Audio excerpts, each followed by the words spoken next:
Welcome, everyone. How are you? I am Susan Delahousse. I'm the Senior Career and Professional Development Advisor here at SOPA. I know we still have people hopping on the Zoom, so I'll give them a few seconds to join, and then we'll get started. I'll try and run through this quickly, and hopefully, you all will walk away with some good tips for your job search. I'll reintroduce myself, Susan Delahousse with SOPA's Career Development Department. And a little bit of background about me. I was a recruiter for over 10 years, so I have experience with hiring, and I was the person who was writing the job descriptions, reading the resumes, reading the cover letters, contacting candidates, scheduling interviews, negotiating salaries for employment, and onboarding people. So if you have any questions, please don't hesitate to ask when you're working with a recruiter or whoever you're scheduling interviews with, what proper etiquette is along the way. We'll go ahead and get started. And for my top 10 steps for your job search, I will follow up with this recording. I'll send you all an email with the top 10 steps so you don't really have to write it down. And then also, I will send you all a recording of this program so that if you want to go back, you missed something, you can listen to it again or share it with a friend. And also, I'm going to send you all in the chat just some links to the, oh, did that work? Maybe that didn't work. Let me try that again. To the Career Services portal on Canvas, my LinkedIn, and a few other things. So if y'all want to connect, please don't hesitate to email me, connect with me on LinkedIn. So first, we're going to start out discussing your resume. And I know that there are different types of resume depending on what program you're in. I came from recruiting in law firms and also in tech, and those look different. This is more of a law firm resume, which is it's mine, but I'll just give you an idea of how things should look. Tech resumes are a little bit more creative, kind of like our medium design program resumes, maybe a little pop of color. Maybe you use Canva or buy a resume template on Etsy. This is if you're applying to a business, a law firm. And so I do like hyperlinks in a resume. As a recruiter, it will take you directly to someone's LinkedIn page, which is really nice. I put my email first. That's usually how they're going to contact you, then my phone number and city and state. We no longer need to put our full home address on here. No one needs to come to your house or Google where you live. It's a little bit of a safety concern. So just put your city and state, no zip. And then if you're applying to remote jobs, you can just take out the city and state. As far as a resume goes, you want your most relevant experience up at the top. So I'm working full time. You all are going to have your education up at the top because you're in school, even if you're working, if you're doing both at the same time. So what is most important about a resume is consistency. And you'll see all of the places that I've worked are bolded. Then I have the full city and state spelled out, no abbreviations. It just makes the resume look more full. Then your job title, all of mine are italicized, and even down to the dates, you'll see I've got a space, a short dash, a space. Whatever you do with your dash, make it consistent. If you use a long dash, if you do no spaces between your dashes, just make them consistent. Companies are looking for people who are detail oriented. So if they see a resume where everything is perfect and people have spent time making everything look this way, they're going to want to hire this person because they know they're detail oriented. Down here, you're going to add skills, certifications, volunteer work, interests, anything along those lines. Like I said, if you're in school right now, you're going to want your education up at the top. Anything related to school goes in this section. And I'll send you all a resume template and that you can just fill in. So once you have your resume perfected, you feel so much better and you can make changes to it constantly. I notice mistakes in mine. I change mine constantly. Recruiters really do want to see a one-page resume. And I know you all sometimes go onto 2 pages, but you can play with the margins. Mine goes out really wide on both sides, all the way down to the bottom. And when you send your resume out, you want to send it in a PDF. So it looks clean. People have different versions of Word. Word looks different on sometimes when you open it in a different version on a Mac or on a Dell. So make sure you're sending your resume to recruiters or through websites that you're applying in a PDF form. It's clean. The hyperlinks are going to be direct click on links, and no one can go into your Word document and make changes. They can't change your PDF. So definitely send your resume out in a PDF. Once you have your resume completed, I keep a short version, a 1-page, and a longer version. When your professional experience is growing, you might have more jobs that don't fit on 1 page, but you just want to kind of keep track of those jobs. So I do have 2 versions of mine. In addition to having your resume completed and just having multiple people look over your resume, I can look over it.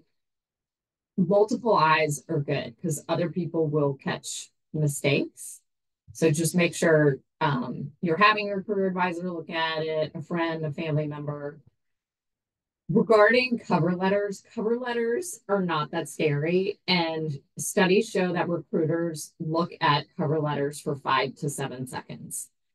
So you're going to want to make it short and sweet. Recruiters don't want to see a 2-page cover letter. Recruiters don't want to see bullets in a cover letter. A bullet is for bullets are for your resume, not for your cover letter. I recommend 3 paragraphs, and we're going to make it super simple. I like to copy the header from my resume so it matches, and then they have all your contact information up at the top, and it just looks nice and clean. If they don't tell you who to address the letter to, don't try and guess. When I was the recruiting manager at a law firm here in New Orleans, I did the attorney hiring. Many people who were applying would address it to the director of HR, who she was hiring staff. So I'd be confused. Wait, why is this person addressing it to the person who's hiring staff, but they're applying to an attorney position and I'm hiring attorneys? Anyway, don't guess. Just put Dear Hiring Manager. It's not a big deal. But if a company does specifically say, address your cover letter to this person, it's a little bit of a test. They're seeing if you're reading the details. Some companies will list, they'll say, put this as your subject line, address your cover letter to this person, attach a cover letter and a resume and a PDF. They're testing you to make sure you're reading exactly how to apply and you're following those steps, because someone who doesn't follow those steps, they're going to say, this person didn't even read our job description, or they can't follow the rules.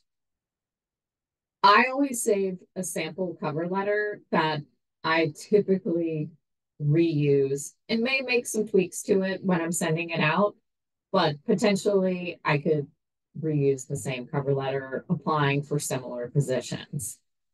When I write my sample cover letter, I always highlight in bright yellow my first sentence because I know that is the sentence that I'm going to change every time I am applying for a job because you're going to say, I would like to apply for X position at X company.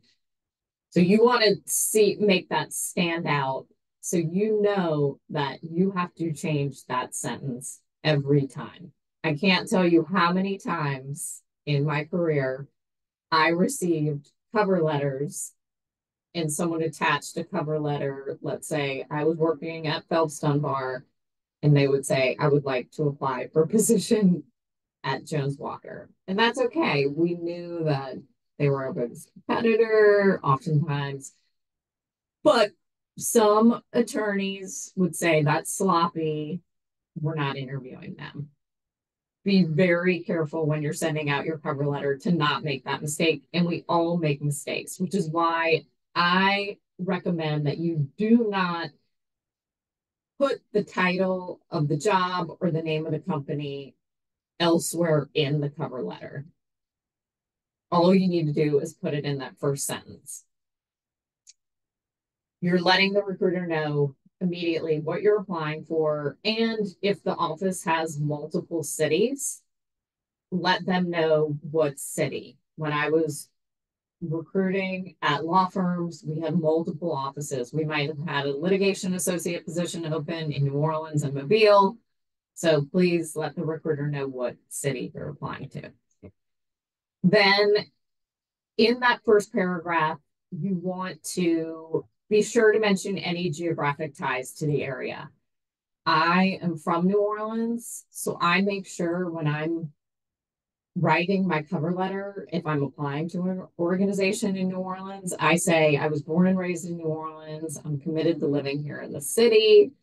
Not everyone can say that. If you're from New York and you're going back to New York, you want to say I was born and, you can mention if you're moving to Dallas. I have family members living in Dallas. I'm moving there in September 2024. You want to give specifics. And if someone recommended you for the job, mention that. Mark Jones mentioned that I should apply for this position. You want to mention that in the first paragraph. If you don't have either one of those things, it's okay. Just put your skills that are related to the job. I'm highly organized, I'm detail oriented.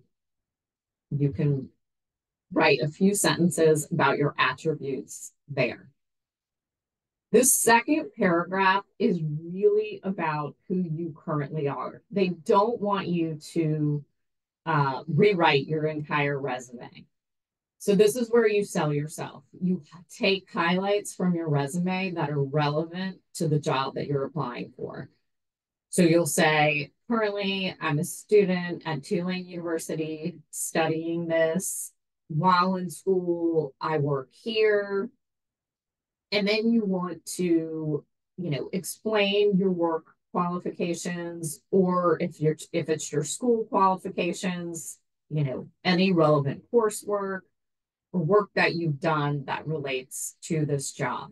And it's okay if it's something from 5 years ago. When I applied to Tulane to be a career counselor, I had been a career counselor 10 years ago. Of course, I brought that back up in my cover letter. You want to point out any achievements that need to be highlighted, and establish a connection through your education, experience, interests, abilities. If you're applying to an organization that you volunteered with before, tell them I've been, a volunteer here for the past 3 years, and I'm now applying for this full-time position here.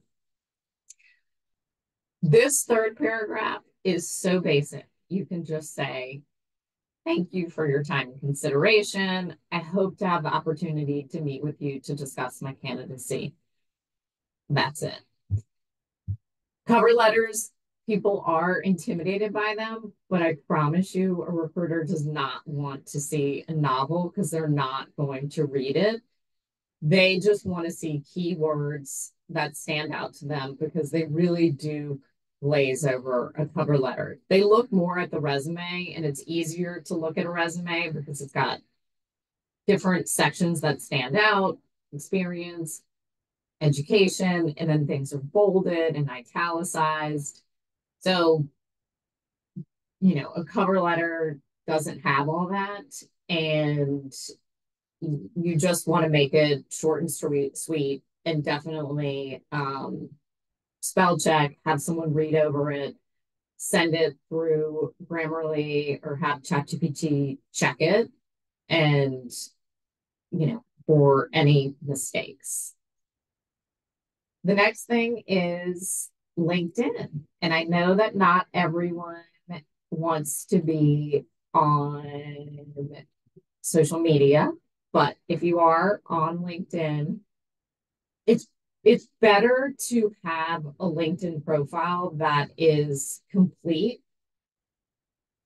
or not have one at all. So it's either or. And what I mean by complete is to have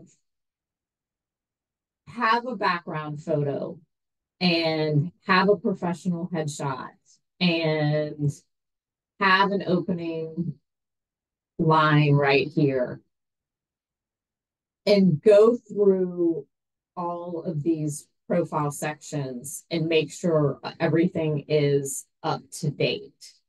You'll see on mine, I have an about section, and I'll send y'all in the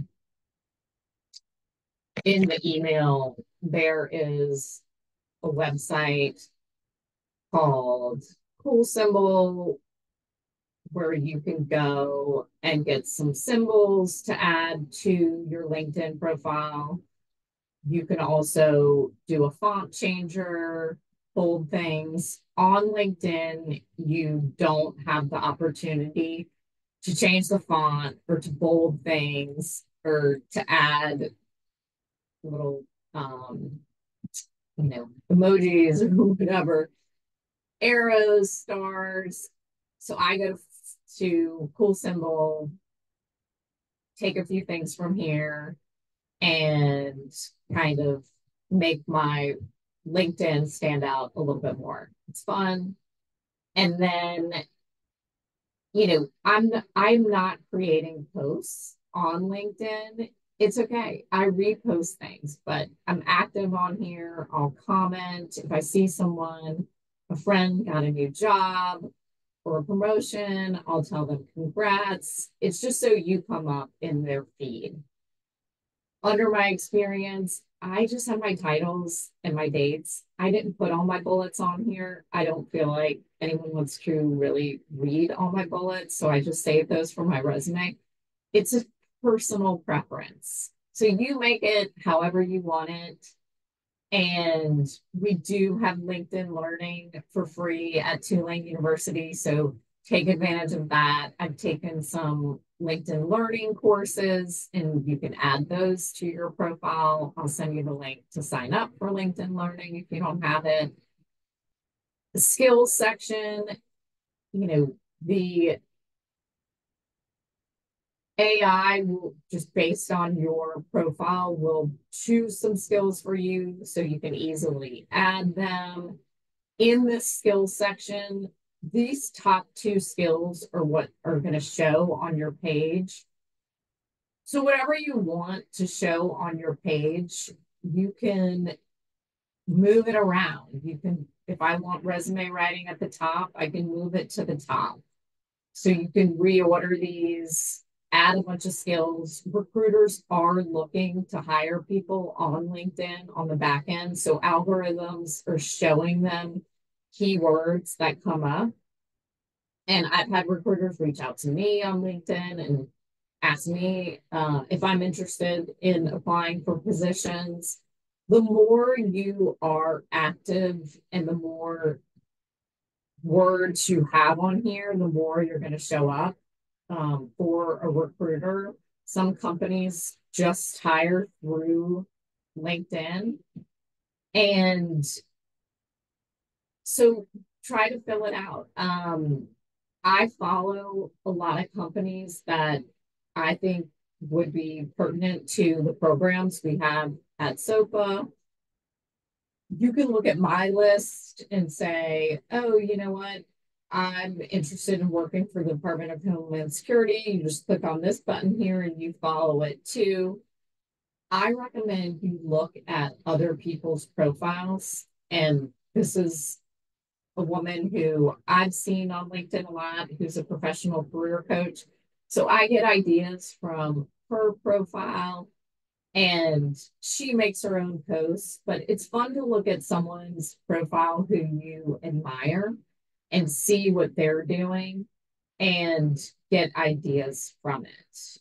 Now, on Canva, they make it really easy to create a LinkedIn background photo, and you don't have to do the pro Canva, the paid subscription to Canva. A lot of these LinkedIn background photos are free.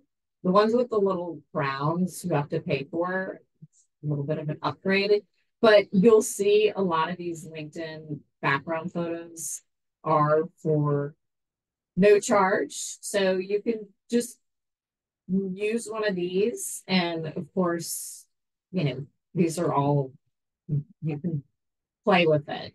Definitely the thing that's nice about this is Canva already knows that the writing should be on the far right. So it's not behind your LinkedIn profile photo.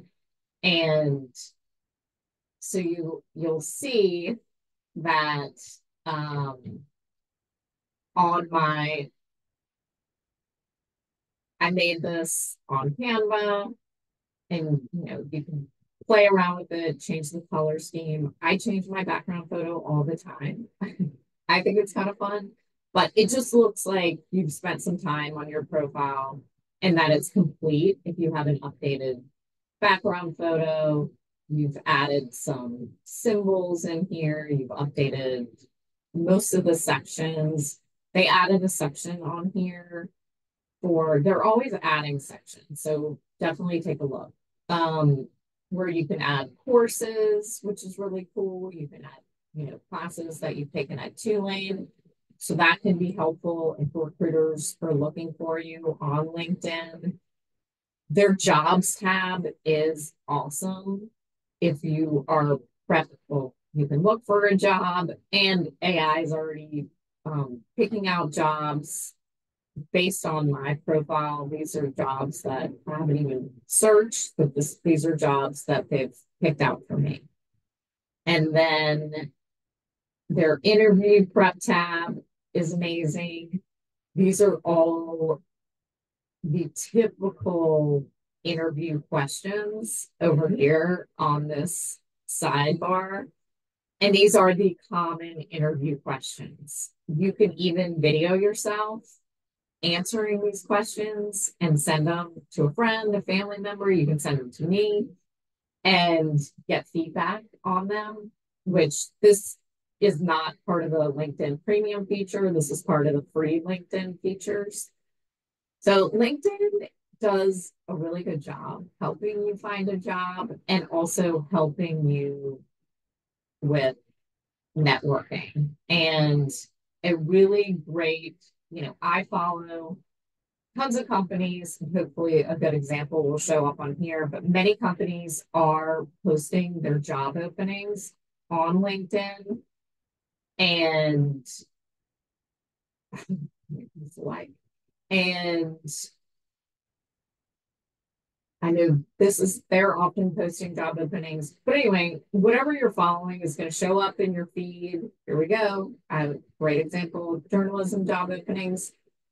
So you're going to want, I literally log into LinkedIn first thing every morning. I see so many opportunities for students. If students let me know what type of jobs they're looking for, I'll forward them posts that I see on here. And, you can go to Tulane, just the Tulane University page. If you are looking for a job, you can well, you can look for jobs at Tulane, but if you want to connect with Tulane alumni, let's say you're moving to, I bet we have a lot of people. Let's say you're moving to New York, tons of people, and you studied media communication, and then you scroll down and you can see like who's got New York in their profile, who's got media in their profile, and you can connect with people. If there's somewhere that you see that someone works that you're interested in working, or you've applied for a job there, you can try and connect with them on LinkedIn. And I promise you, I I've heard so many stories about this working. You can use your high school if you've attended another university, if you're just at Tulane for your master's and you went somewhere else for your undergrad. Don't forget about looking at other places that are connection pieces for you. I find out about so many events on LinkedIn and share them with students, tons of networking events. I just saw this one that was on LinkedIn and Eventbrite. This is where they're taking, doing their registration. So you can check Eventbrite for local networking events. I see a lot in my feed constantly. And so it's a really great, important way to connect with people. And especially if you've already applied for a job at an organization, to go on LinkedIn and see if anyone from Tulane already works there and send them a message. And you never know, they might be in HR, or they might sit next to the director of HR. And the studies show that loose connections will help you more than someone you've known for your entire life. It's just people have a strong allegiance to schools that they went to, and they often want to hire from where they went to school. When I worked at Phelps Dunbar here in New Orleans, a law firm, of course, we had tons of attorneys from Tulane and Loyola Law School. And while the attorneys would joke, they would, want to hire from where they went to school. And we'd always pretty much end up with 50-50. But, they would really go to bat for students from Tulane Law School if they went to Tulane Law School, or Loyola, same, or LSU. So it was a friendly competitiveness, but it was definitely funny to see, and it definitely exists. It goes on behind the scenes. So yeah, it was. It's good. It's good. It's good for y'all because they will get a bat for you during the hiring process. LinkedIn's a great place to look for a job. I like Indeed. The reason why I like Indeed is because you can set a job alert and forget about it. So if I'm looking for a career counselor position in New Orleans, I'll search for that and scroll. I don't know why this is down at the bottom of the page, but scroll down to the bottom and I will activate an email, a job alert so they'll send me an email every time I want. Anytime a new career counseling position opens up in New Orleans. Now, there's often multiple titles for the same position, so I can set multiple job alerts. I can set career coach, career advisor. So you can ask ChatGPT, what are other ways that what are other job titles for this position? And you could set up multiple job alerts for the same type of position, but different companies call them different things. I was a recruiter. Some companies call it talent acquisition.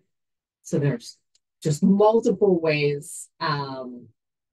If you do find a job on LinkedIn or on Indeed, I strongly recommend that you go to the company website to apply. I know oftentimes these positions will have apply now or quick apply, but as a recruiter, I will tell you, see, I would go to the company website for this. So sometimes Indeed does redirect you to the company website. I know with like Ochsner, they'll redirect you to the company website. Let's see if we can get an example. So I don't think this is the company website, but this might be a platform that Goodwill uses. I do recommend that you go to the company website and try to apply directly through the website. And the reason why I'm saying that is because when I was a recruiter, if someone applied through the company website, all of their materials came directly into my inbox. If I had to go to a separate platform, download the resume, download the cover letter, create a new email to send to the hiring manager, who do you think I was going to move forward with faster? I was going to move forward with the candidates whose materials came directly into my inbox because it created a lot more work for me to go to a separate platform, log in, click every single cover letter, resume, save them to my desktop, create an email. So if you can, go to the company website and apply. If there's jobs on Indeed that are Tulane positions, they redirect you to Tulane's website because some companies they only accept applications through their company website. I just if you are unable to apply through the company website, then of course apply through whatever platform they're offering their openings on. So once you secure a job interview, I definitely recommend you schedule an appointment with me if I'm your career advisor or whoever your career coach is at Tulane and review all of the questions that we see here on LinkedIn. Now, you will feel so much more confident if you have answers to these questions. And these are questions that people will really ask you. You want to do your research on the company. If they send you the names of the people that you're going to be interviewing with, definitely look them up, see what they do, see if you can get any information about them through the website.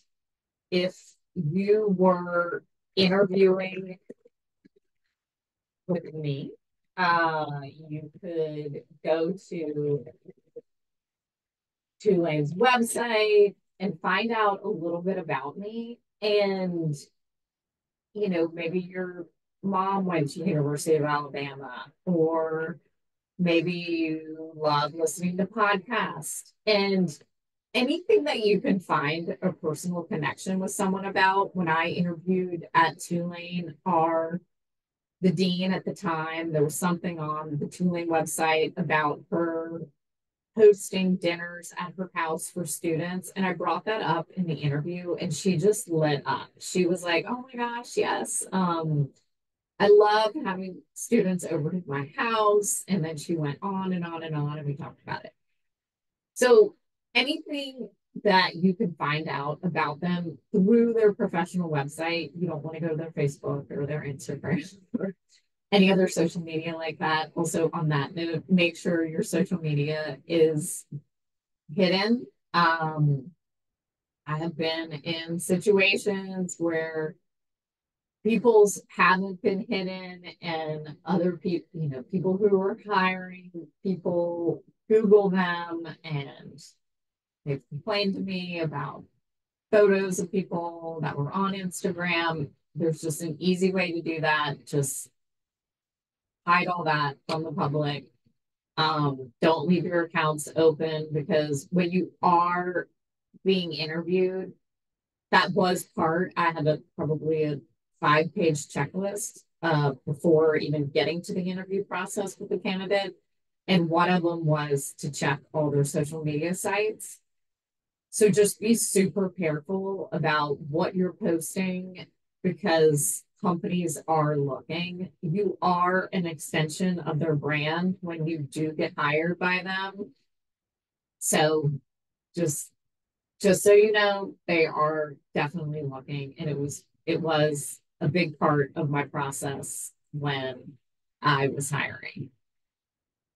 One more document that you're going to want to have ready. You do not need to offer your references to a company until they ask for them. And typically they will ask for your references when they're about to give you an offer. I like, of course, my header to match my resume and my cover letter. And then I list, they always ask for 3 references. So I list 3 references. And on here, just so you know, it does not have to be a former boss. If you all are just starting school, it can be a professor, it could be a guidance counselor or a teacher from high school. If it does not have to be a boss, it can be someone who was your equal, or it could even be someone you worked with who was below you. It does not have to be one of your managers. And it just so happens my 3 references are a former boss, a former person who had the same title as me, and someone who I worked with who was below me. But what you want is recruiters they typically call references, because recruiters can tell a lot from someone's tone of voice. If someone calls my former boss, Stephanie, in New York, I know that when Stephanie picks up the phone, she's just going to be like, oh my God, Susan's great. Like, you want that person. If you have any doubt about what this person is going to say about you, don't put them on there. I, as a recruiter, have called references and they actually didn't say nice things about some people. You want to be sure that this person is your cheerleader and they're going to be excited to get this phone call and they're going to want you to get this job. So really think about who you're putting down as your references. When a job asks you for your references, text those 3 people and say, hey, please be on the lookout for a 504 number. I interviewed for this job. I'm really excited about it. And then they'll keep you updated. They'll be like, oh yeah, I talked to so and so at Tulane. I told them great things. And um, a lot of us don't answer our phones or check our voicemail. So they'll know to be on the lookout for a call. 2 of my references don't live in New Orleans. So that's why I say be on the lookout for a 504 number. And they appreciate the heads up and knowing where you're interviewing and the title of the job that you have applied for. Few last things, keep applying. Even if you've gotten a few interviews, just keep the momentum going. You never know how it's going to play out. People can tell you in an interview that, like, you're a great candidate, but until you have that offer letter, until they email you that offer letter with the salary and the benefits, nothing is set in stone. So make sure you get everything in writing when they call you to give you an offer over the phone. Maybe don't accept it right away, because there's usually room for negotiation, and we can talk about that in another webinar. But there might be room for negotiation with benefits, parking, salary, time off, working remotely, things like that. So try not to accept on the spot. Your offer stays open. They're not going to take it away from you if you don't accept right away. Now, do get back to them within a reasonable amount of time, but definitely ask them for everything in writing so you can just review it. Let's say you want to talk it over with your spouse or a family member, or you just want to sit on it for 48 hours. But of course, be responsive and get back to them in a reasonable amount of time because they do want to make a hire as well. But keep the momentum going when you're applying, keep applying, even if you're in the interview process with a number of companies. And, build your brand while you wait. You want to be an expert in whatever you are applying for. I'm a career counselor, so I follow people on TikTok and LinkedIn who are recruiters so I can hear what they want to hear from a candidate. And, so listen to audiobooks about your industry, watch YouTube videos, documentaries. You want to be the expert. And you also, if they ask you in an interview, have you learned anything new lately? You can say, like, oh, I just read this book about this, if it's relating to what you're applying for. And that's great.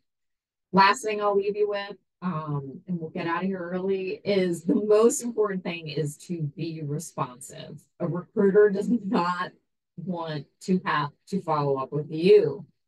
They are trying to give you a job. Reply. If you're like, it's not like a dating game, it's if you reply right away to their email, they will appreciate it. So don't think, oh, I should wait an hour before I write them back. No, write them back. Anytime a recruiter emails you, if you can write them back right away, do try and be flexible about meeting with them for interviews. If they send you a link to do a pre-screening interview online, a recorded interview, try and complete that recorded interview within 48 hours. They don't want to have to follow up with you. And just so you know, recruiters have a lot of say in the room when hiring goes on. So if they say this candidate was really difficult to deal with during the hiring, I know you all like them, but we have another candidate who's just as great. And this candidate was super responsive and easier to work with and followed up with me and was super professional. This one was way more disorganized. The person who shows professionalism is going to get the job. So make sure you have a voicemail set up on your cell phone. Make sure whatever email you put on your resume is the one that you check the most, and make sure just one email. Don't put your Tulane and your personal. I've seen that. I'm like, I don't know which one to email them that. So just one email, pick one that you check the most, and you all have got this. So I hope this helped, and I will follow up with all of you with an email with attachments and links to everything we covered today, and a copy of this video if you want to share it with anyone or rewatch it again. So thank you for joining, and I hope we have a few questions on here if you want to stay on. How would you list your experience with one company where you held multiple job titles in different locations? Okay, that is super easy. Well, I'll show you that real quick. So we would, if you have, let's say I have multiple jobs with Tulane, I would just put, Tulane as the header, and then I would just take all the jobs that I have at Tulane and just put them under here like this. So hopefully that helps. Just seeing that visually, it was just leave it as the bold at the top, and then your job titles under that organization and the dates are going to be italicized. And I think that looks really nice. Um, for research staff positions, where to mention or include a publication list. So for research staff positions, so just I would put that underneath. If it's for if it's a job experience, so I would put that as a job experience. And you can include a publication list um, as one of the bullets for sure. If you want to put a hyperlink to a publication, definitely do that as well. I've seen that and I think it looks great. Job alerts from Indeed versus LinkedIn. I don't know if LinkedIn does job alerts. It might. I'll have to research that. I've only set mine up on Indeed, but I'll look into that. Um, how far back in time to list previous held positions on a resume? You can go back. If it's all about fitting it on one page and then also what is most relevant. So, meet with me or meet with another career advisor and I can play around with it and just use the ones that are really relevant to get onto one page. And as your experience grows, you may, I don't have on my resume that I was a lifeguard in high school, right? Of course. Or I was camp counselor. Those have all been pushed off, but it just depends on where you are in your career. And if you need to fill a page and you're a freshman at Tulane, it's okay. Put that you were a lifeguard in high school and you were a camp counselor in between high school and college. Those are all experience and all those things matter in their connection pieces. I can't tell you how many people I've interviewed or met with who have been lifeguards or camp counselors, and then we talk about it. So people want to know you're human, but they also want to connect, and we all have a lot in common. So those things aren't bad things. It just shows you've had work experience, and then when you add new positions, those might drop off. So hopefully that answered all your questions. Don't hesitate to reach out to me if you have any more. And thank you all for joining. I appreciate it.